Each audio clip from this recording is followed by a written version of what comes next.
Hello and welcome back to another one of my FPL videos, where in this video I'm going to be doing a wildcard team ahead of game week 10. Now, I know a lot of people are either thinking about it or they've already activated the wildcard button for this game week. Now, if you are thinking about it, don't think about it too long. Hit it straight away, because this season the price changes have been a bit crazy, so you could end up losing out on a player if you treat it like you would have a transfer and wait to the deadline. So try and hit it as soon as possible if you are debating about doing it for this game week. Now, the reason why you want to wildcard for this game is because there's a fixture change. Now, you might have 3 Newcastle players and you might notice that the Newcastle fixtures are going to be getting tougher, so you might want to go down to 1 player. You might have 3 Man City players and their fixtures are a bit tougher, so you might want to go down to 1 there as well. And you might not have certain players from Arsenal, Aston Villa, Liverpool, Brighton, and of course West Ham, because those are the 5 teams that have the best fixtures coming up. And this is what the team is going to be surrounded around for this video. So, with the exception of probably a couple. So, let's go through the team then. Now, as you can see already, in goal, I've gone for something a little different. Now, a lot of people, myself included, have got Areola and Turner in goal. It's been a decent combination, I'd say, but me being a Turner owner since game week 1, I am sick of Turner in goal. I think he's been an absolute travesty, personally, like Pickford was. He's had 2 clean sheets all season. He should have had 4 minimum, because they played Luton just, conceded 2, and they played Burnley and they conceded there as well. Those are 2 games that you expect Forest to keep clean sheets in. They didn't, so they've been a bit disappointing. Now, when I did this team, I had money in the bank and I had a look at a goalkeeper, and you thought, you know what? Why not go for the best goalkeeper in the world in Alisson Becker? And when you look at him compared, well, if you look at him when you have Areola alongside him, it actually works out really well. So in game week 10, you'd go Alisson Becker in goal. He's got Forest at home.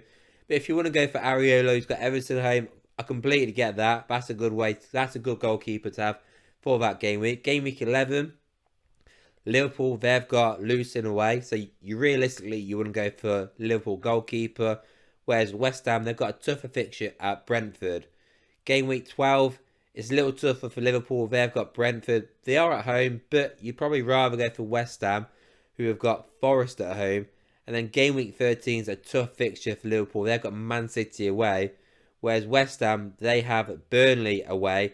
And then 14, they've got a nice fixture. Liverpool have got Fulham. So does so does West Ham. They've got Crystal Palace. But they have then got a tough fixture against Spurs in game week 15, which is where Liverpool got Sheffield United. And it goes on. It does go on. So that's why I think it's actually a really good combination to go for. And Alisson Becker, he's gone under the radar in points. He's actually the joint 3rd points goalkeeper this season so far. He's got your 5 bonus points, which is why I'd always say if you ever thought about going for Alisson or Ederson, go for Alisson, because he gets bonus points. And obviously Ederson, he didn't play in the last game week. So I think it's a great combination to go for. Now, Alisson, he's not actually that highly owned, surprisingly. So definitely look at going for Alisson and Areola. I think that'd be a great combination going forward. So then onto the defence now, and this defence, to be fair, I actually really like it, and it's really cheap as well as. So you'll notice straight away, there's no Trippier in this defence, no Dan Burn, no Shaw. I've gone for no Newcastle defenders. What I've gone for Kufal for West Ham. He's got great fixtures coming up. He starts all the time for West Ham, certainty, so that's why I've got him in there.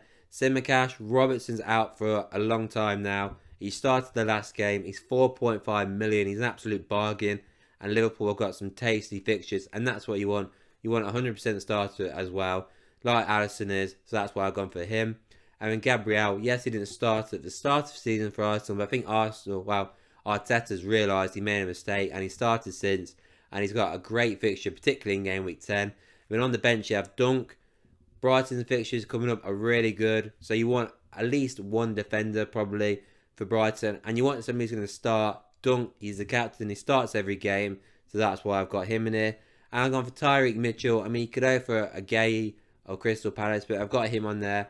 Also 100% starter so far this season, so that's why I've gone for them. And the fixtures, it works out perfect for these 5 defenders. So what you do is, game week 10, you go for obviously Kufal, Simicast and Gabriel. Everton, Forest and Sheffield United all at home. What a great set of fixtures that is. Then game week 11, you go for a little of a switch around. So you'd have Simicast, Dunk and Mitchell.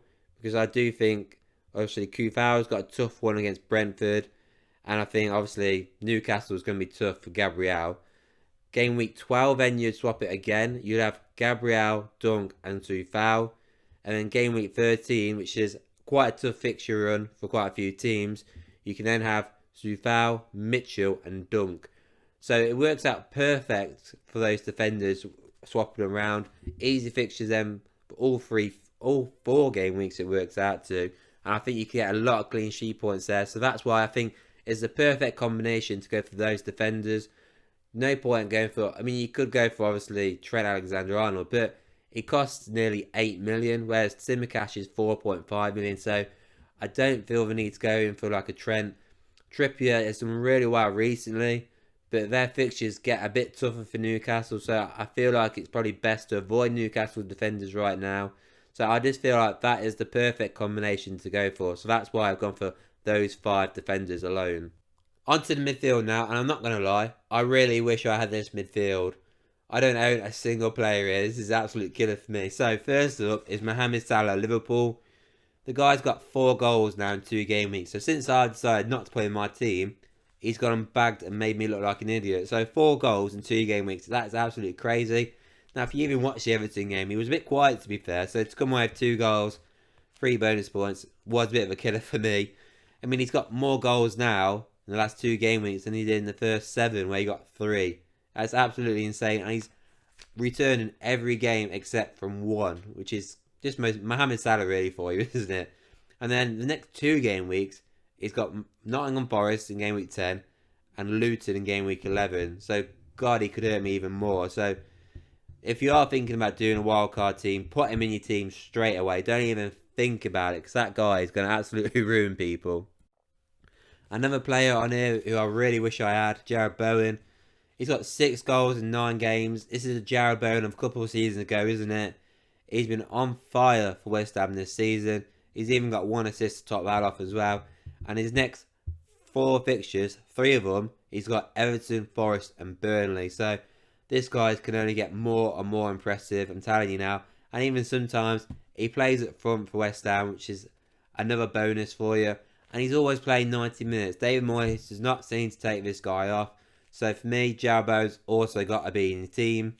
Matoma, I mean, he's been alright to be fair this season. He's not been electric, but one thing about him, concerning him anyway, because obviously with Brighton, rotation is always a problem. Most of the time, Mitoma's playing 90 minutes for Brighton. The one game where he didn't start for Brighton, he came on at half time and scored 2 goals. So I think the Zerbi's gone, you know what, I'm going to start him. So he's got 3 goals and 3 assists this season, which, to be fair, is pretty decent, particularly when he's only 6.5 million. And his next 4 fixtures are Fulham, Everton, Sheffield United and Nottingham Forest. That is absolutely insane. So out of all the midfielders for Brighton, Mitoma is the one guy you've got to get in your team at all costs. Diaby up next. Another guy who's been doing, well, he's done pretty well this season. He's got 5 assists, 2 goals this season, which is pretty decent. Now, he has blanked in the last 2 game weeks against West Ham and Wolves. And he does come off early at times. So he's probably the weakest midfielder here that I've got. But his fixtures coming up, Luton, Forest, Fulham and Bournemouth. That's 3 of the next 4 fixtures. That is a great set of fixtures coming up for him. Yes, he doesn't play like full 90 minutes, but he's done pretty well this season, particularly with assists. 5 assists in the first 9 game weeks is pretty decent, to be fair, as well as 2 goals. So that's almost a return of game when you look at it like that. So he's definitely been a star player for Aston Villa. He's been a great sign for him. And he's somebody to definitely look at. He's probably the weakest midfielder out of the lot. So if you want to go for somebody else, I get that. But I personally want him in my team. And then finally, Saka of Arsenal. I mean, he's back from injury. He came back last game week against Chelsea. He got an assist there. He's got 4 goals and 4 assists so far this season. He's absolutely smashing it. He does have Newcastle in game week 11. But I wouldn't worry about that really, because he's got a return against Chelsea, Spurs and United this season. He didn't obviously play against Man City because he was injured. So it just goes to show you, even against the top teams, Mohamed Salah, Saka of Arsenal will get you a return. So the guy's absolute machine. He starts, when he's fit, he starts 90 minutes all the time. So for sure, you've got to get him in your team, because Arsenal's fixtures coming up are great. Sheffield United game week 10, he's actually going to storm it, I'm sure of it. So for sure, back to the midfield. That is a perfect 5-man midfield, particularly for this game week coming up. And then further down the road, their fixtures, all 5 of them are ace. So that for me is a perfect midfield. And finally then onto the strikers now. As you can see, I've gone for a double Man City partnership in Erling Haaland Alvarez. And I've also got Cameron Archer of Sheffield United, the 4.5 million. Now he's only in there just because he plays. Now you can go for obviously a 4.3 million strike if you want to free up some more money. I wouldn't recommend going for Mbamba of West Ham, because ideally you want 3 West Ham starters that are going to play with these fixtures. So it's the Sheffield United, is it Oslo or something like that, who's 4.3 million as well.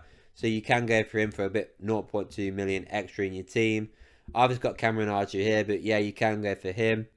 And I've gone for obviously the Man City double up. Yes, Man City's fixtures coming up are not exactly the best. You got Man United coming up, but honestly, Man United are really weak at the back, and Man City could easily score 5 goals against United. That's why I'd probably say go for double Man City strikers. Game week 11, they've got Bournemouth at home, both of them. That's a nice fixture. Chelsea's 12, that is a bit tough.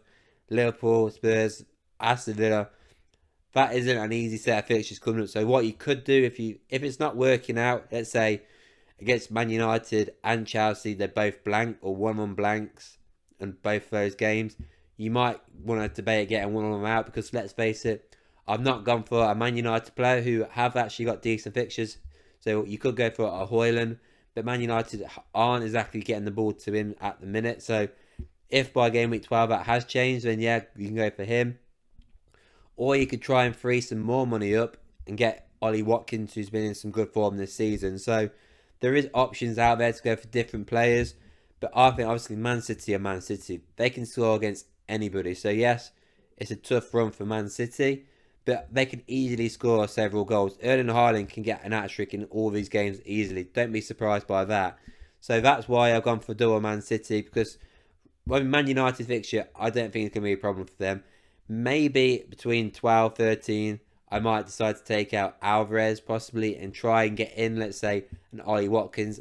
And if Man United, by some miracle, do turn things around and Højlund looks impressive, I could decide to go for him instead. But for me personally, I'm saying this like I've got this team. I don't even have this team. But if it was me, that's what I'd think about doing. God, I wish I had this team. But yeah, that is the team that I've got for a wildcard team. I think this is an incredible wildcard team. There is some notable absentees, so I didn't bring in any Spurs players, because I do think after this game week and maybe next one, is it? No, I think it's this game week. It gets a bit tougher for Spurs, so I think it's probably the right time to get rid of them. I don't have any Newcastle players, so yes, you could probably get in a Dan Burn or something, but I think, yes, Kieran Trippier is doing really well. I think he's just a bit pricey for the team that I want, so that's why I didn't put him in there. I mean, it would be perfect if Callum Wilson or Isak, one of them got injured, but they don't. Well, they're not at the minute, so you just don't know which is going to start, so there's no point there. And the midfielders, I think there's better midfielders with better fixtures coming up, so that's why I didn't go for a Newcastle player either. No Man United players in there just because they've been poor. They've been shocking this season. They need to turn around for me to even think about bringing one of them in if I was to wildcard. So yeah, those are obviously notable absentees. Let me know what you think of this team. I like this team personally, but let me know what you think. If there's any players you think I'm missing out on. I think it's a cracking team. Let me know what you think of this video. Don't forget to like this video, hit that subscribe, and I'll see you all on the next one.